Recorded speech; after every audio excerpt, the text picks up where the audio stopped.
Hi, my name is Frederick Augustus Washington Bailey, or mostly known as Frederick Douglass. The exact date of my birth is unknown, but it is thought to be around 1817 or 1818. I was born in Talbot County, Maryland, to Harriet Bailey, who was a slave. My grandmother and grandfather Bailey raised me and their other grandchildren. I had a pretty good childhood growing up with my grandparents, but I rarely saw my mother, for her master lived 12 miles away, and she died when I was around 8 or 9. At the age of 7, I had to leave my grandparents' house and go work on the White House plantation with my master, Aaron Anthony.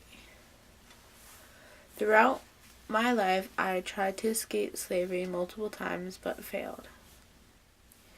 But in 1838, I successfully escaped to the north by boarding a train dressed as a sailor. Soon after going to the north, I met Anna Murray, whom I'd fallen madly in love with. We decided to get married and change our married name to Douglas. I joined many abolitionist meetings, and during one, I was unexpectedly asked to speak about my story. At 23, I delivered my first speech at the Massachusetts Anti-Slavery Society's 100 Conventions Project. I soon started to tour, and I was often approached.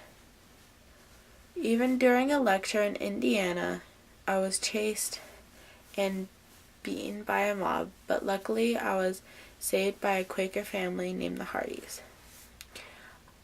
I soon became very famous for my speeches, and I learned how to read myself.